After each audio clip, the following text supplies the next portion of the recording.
اے پیغمبر، لوگ تم سے عزت والے مہینوں میں لڑائی کرنے کے بارے میں دریافت کرتے ہیں،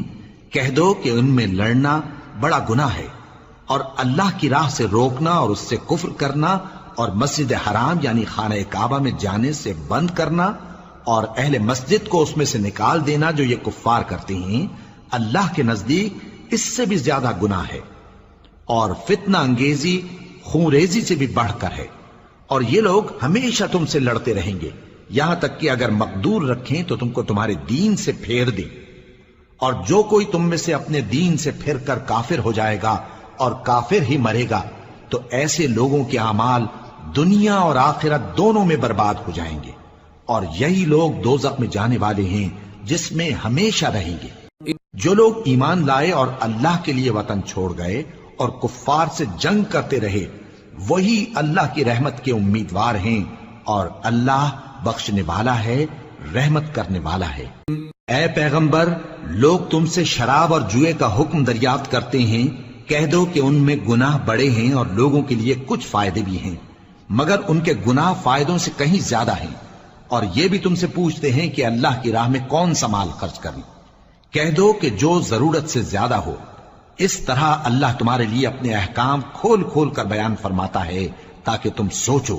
یعنی دنیا اور آخرت کی باتوں میں غور کرو۔ اور تم سے یتیموں کے بارے میں بھی دریافت کرتے ہیں، کہہ دو کہ ان کی حالت کی اصلاح بہت اچھا کام ہے، اور اگر تم ان سے مل جل کر رہنا یعنی خرچ اکٹھا رکھنا چاہو تو وہ تمہارے بھائی ہیں، اور اللہ خوب جانتا ہے کہ خرابی کرنے والا کون ہے اور اصلاح کرنے والا کون۔ اور اگر اللہ چاہتا تو تم کو تکلیف میں ڈال دیتا، بے شک اللہ غالب ہے، حکمت والا ہے۔ اور مومنوں، مشرک عورتوں سے جب تک وہ ایمان نہ لائیں نکاح نہ کرنا، کیونکہ مشرک عورت خواہ تم کو کیسی ہی بھلی لگے اس سے مومن لونڈی بہتر ہے، اور اسی طرح مشرک مرد جب تک ایمان نہ لائیں مومن عورتوں کو ان کی زوجیت میں نہ دینا، کیونکہ مشرک مرد سے خواہ وہ تم کو کیسا ہی بھلا لگے مومن غلام بہتر ہے۔ یہ مشرک لوگوں کو دوزخ کی طرف بلاتے ہیں، اور اللہ اپنی مہربانی سے بہشت اور بخشش کی طرف بلاتا ہے، اور اپنے حکم لوگوں سے کھول کھول کر بیان کرتا ہے تاکہ نصیحت حاصل کریں۔ اور تم سے حیض کے بارے میں دریافت کرتے ہیں، کہہ دو وہ تو نجاست ہے، سو ایام حیض میں عورتوں سے کنارہ کش رہو، اور جب تک وہ پاک نہ ہو جائیں ان سے مقاربت نہ کرو۔ ہاں، جب وہ پاک ہو جائیں تو جس طریق سے اللہ نے تمہیں ارشاد فرمایا ہے ان کے پاس جاؤ، کچھ شک نہیں کہ اللہ توبہ کرنے والوں اور پاک صاف رہنے والوں کو دوست رکھتا ہے۔ تمہاری عورتیں تمہاری کھیتی ہیں، تو اپنی کھیتی میں جس طرح چاہو جاؤ، اور اپنے لیے نیک عمل آگے بھیجو، اور اللہ سے ڈرتے رہو، اور جان رکھو کہ ایک دن تمہیں اس کے روبرو حاضر ہونا ہے۔ اور اے پیغمبر، ایمان والوں کو بشارت سنا دو، اور اللہ کے نام کو اس بات کا ہیلا نہ بنانا کہ اس کی قسمیں کھا کھا کر سلوک کرنے اور پرہیزگاری کرنے اور لوگوں میں صلح و سازگاری کرانے سے رک جاؤ، اور اللہ سب کچھ سنتا ہے، جانتا ہے۔ اللہ تمہاری لغو قسموں پر تم سے مواخذہ نہیں کرے گا، لیکن جو قسمیں تم قصد دلی سے کھاؤ گے ان پر مواخذہ کرے گا، اور اللہ بخشنے والا ہے، بردبار ہے۔ جو لوگ اپنی عورتوں کے پاس جانے کی قسم کھا لیں ان کو 4 مہینے تک انتظار کرنا چاہیے، اگر اس عرصے میں قسم سے رجوع کر لیں تو اللہ بخشنے والا ہے، مہربان ہے، اور اگر طلاق کا ارادہ کر لیں تو بھی اللہ سنتا ہے، جانتا ہے۔ اور طلاق والی عورتیں 3 حیض تک اپنے تئیں روکے رہیں، اور اگر وہ اللہ اور روز قیامت پر ایمان رکھتی ہیں تو ان کو جائز نہیں کہ اللہ نے جو کچھ ان کے شکم میں پیدا کیا ہے اس کو چھپائیں، اور ان کے خاوند اگر پھر موافقت چاہیں تو اس مدت میں وہ ان کو اپنی زوجیت میں لے لینے کے زیادہ حقدار ہیں، اور عورتوں کا حق مردوں پر ویسا ہی ہے جیسے دستور کے مطابق مردوں کا حق عورتوں پر ہے، البتہ مردوں کو عورتوں پر 1 درجہ فضیلت ہے، اور اللہ غالب ہے، صاحب حکمت ہے۔ طلاق صرف 2 بار ہے، یعنی جب 2 دفعہ طلاق دے دی جائے تو پھر عورتوں کو یا تو بطریق شائستہ نکاح میں رہنے دینا ہے یا بھلائی کے ساتھ چھوڑ دینا، اور یہ جائز نہیں کہ جو مہر تم ان کو دے چکے ہو اس میں سے کچھ واپس لے لو۔ ہاں، اگر زن و شوہر کو خوف ہو کہ وہ اللہ کی حدوں کو قائم نہیں رکھ سکیں گے تو اگر عورت خاوند کے ہاتھ سے رہائی پانے کے بدلے میں کچھ دے ڈالے تو دونوں پر کچھ گناہ نہیں۔ یہ اللہ کی مقرر کی ہوئی حدیں ہیں، ان سے باہر نہ نکلنا، اور جو لوگ اللہ کی حدوں سے باہر نکل جائیں گے وہ گناہگار ہوں گے۔ پھر اگر شوہر 2 طلاقوں کے بعد تیسری طلاق عورت کو دے دے تو اس کے بعد جب تک عورت کسی دوسرے شخص سے نکاح نہ کر لے اس پہلے شوہر پر حلال نہ ہوگی۔ ہاں اگر دوسرا خاوند بھی طلاق دے دے اور عورت اور پہلا خاوند پھر ایک دوسرے کی طرف رجوع کر لیں تو ان پر کچھ گناہ نہیں، بشرطے کہ دونوں یقین کریں کہ اللہ کی حدوں کو قائم رکھ سکیں گے، اور یہ اللہ کی حدیں ہیں، ان کو وہ ان لوگوں کے لیے بیان فرماتا ہے جو علم رکھتے ہیں۔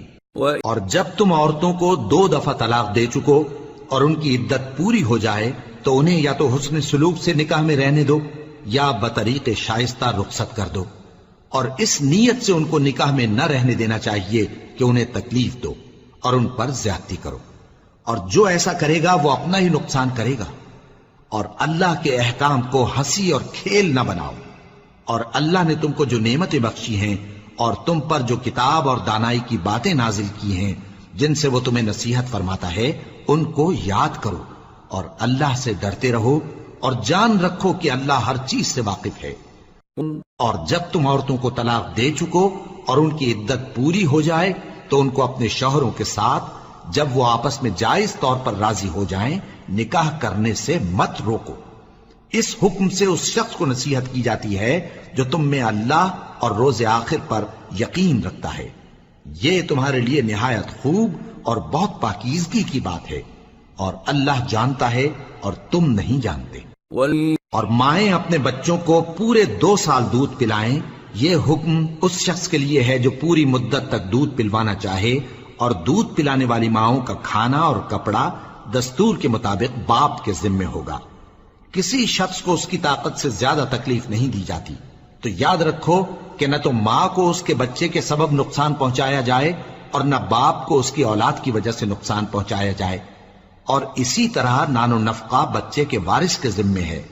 اور اگر دونوں یعنی ماں باپ آپس کی رضامندی اور صلاح سے بچے کا دودھ چھڑانا چاہیں تو ان پر کچھ گناہ نہیں، اور اگر تم اپنی اولاد کو دودھ پلوانا چاہو تو تم پر کچھ گناہ نہیں، بشرطے کہ تم دودھ پلانے والیوں کو دستور کے مطابق ان کا حق جو تم نے دینا کیا تھا دے دو، اور اللہ سے ڈرتے رہو، اور جان رکھو کہ جو کچھ تم کرتے ہو اللہ اس کو دیکھ رہا ہے۔ اور جو لوگ تم میں سے مر جائیں اور عورتیں چھوڑ جائیں تو وہ عورتیں 4 مہینے اور 10 دن اپنے آپ کو روکے رہیں، اور جب یہ عدت پوری کر چکیں اور اپنے حق میں پسندیدہ کام یعنی نکاح کر لیں تو تم پر کچھ گناہ نہیں، اور اللہ تمہارے سب کاموں سے واقف ہے۔ اگر تم اشارے کنائے میں عورتوں کو نکاح کا پیغام بھیجو یا نکاح کی خواہش کو اپنے دلوں میں مخفی رکھو تو تم پر کچھ گناہ نہیں، اللہ کو معلوم ہے کہ تم ان سے نکاح کا ذکر کرو گے، مگر ایام عدت میں اس کے سوا کے دستور کے مطابق کوئی بات کہہ دو، پوشیدہ طور پر ان سے قول و قرار نہ کرنا، اور جب تک عدت پوری نہ ہو لے نکاح کا پختہ ارادہ نہ کرنا، اور جان رکھو کہ جو کچھ تمہارے دلوں میں ہے اللہ کو سب معلوم ہے، تو اس سے ڈرتے رہو، اور جان رکھو کہ اللہ بخشنے والا ہے، حلم والا ہے۔ اور اگر تم عورتوں کو ان کے پاس جانے یا ان کا مہر مقرر کرنے سے پہلے طلاق دے دو تو تم پر کچھ گناہ نہیں، ہاں ان کو دستور کے مطابق کچھ خرچ ضرور دو، یعنی مقدور والا اپنے مقدور کے مطابق دے اور تنگ دست اپنی حیثیت کے مطابق۔ نیک لوگوں پر یہ ایک طرح کا حق ہے۔